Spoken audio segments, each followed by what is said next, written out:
All right, so another government shutdown avoided for now. I mean, these things come up so often, it's crazy.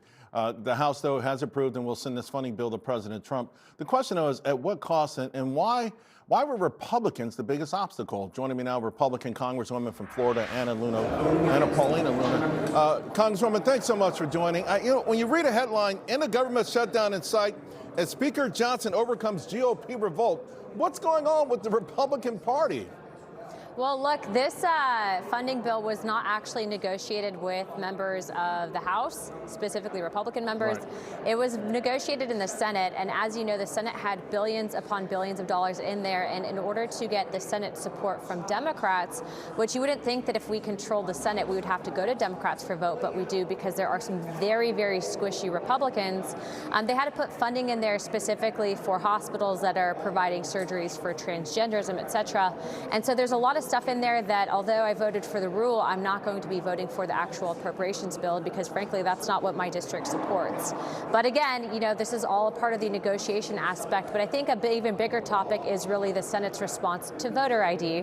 And so if you want to ask me about that, I'd be happy to share. Yeah, well, you just read my teleprompter. We start with the news at hand just to ease into the main stuff here. So let's get to the entree since you brought it up. I'm going to put up one headline from yesterday. Leader Schumer says SAVE Act will be dead on arrival in the Senate and warns of another GOP shutdown. So let's talk about the SAVE Act because it's not just him. It's another old dude out there, Mitch McConnell, who many say is also holding this thing up. Yeah, so again, in the Senate right now, they have this thing called the filibuster, and the Republican senators will not vote to remove that, even though it's been one of the main things that have been responsible for holding back President Trump's agenda. But I think what's most important here is that right now, unless the tool of a standing filibuster is implemented, Thune actually does not have the votes to actually get voter ID through in a traditional fashion. And so that's why when you saw my opposition to the SAVE Act, I also understand that Chuck Schumer wants to shut down the government so that he can stop all ICE operations. Let me be clear. Yesterday, Chuck Schumer also said he wants mass amnesty for over 22 million illegals. In fact, they are looking to actively replace American voters with illegal voters. That is from his lips directly. Now, we know that there's overwhelming support from Black, Hispanic, white, Asian Americans for voter ID. Everyone is seeming to have common sense on this topic except for the Senate.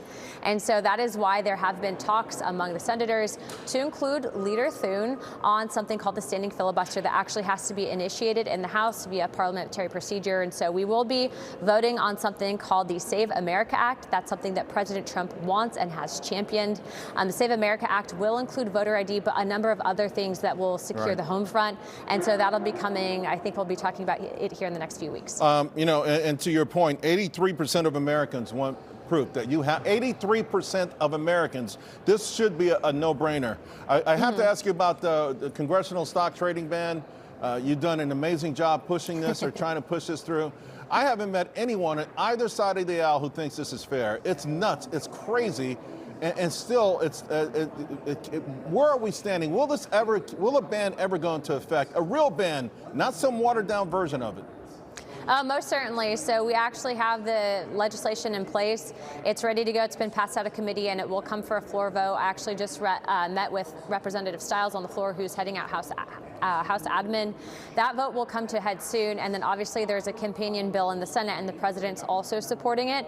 But to ensure that it's not going to die in the Senate, because we know that insider trading is happening not just in the House on both sides, but surely in the Senate on both sides, it's going to be attached to a vehicle. And so me, Stiles, the Speaker, were actually talking about that on the floor today. And so we look forward to bringing that through. But again, I had the discharge petition. I was ready to go. And Hakeem Jeffries told his members not to support the discharge petition, which I think was terrible politics, especially going into midterm. Hakeem, why would you ever do that? But again, we got it done amongst ourselves. It's not a perfect bill. I think my bill was better, but it was a negotiation that we could come to. Yeah, but you know what? We wouldn't be where we are right now with this if it wasn't for you. You used some serious elbows, and you did an amazing job. Thank you so much.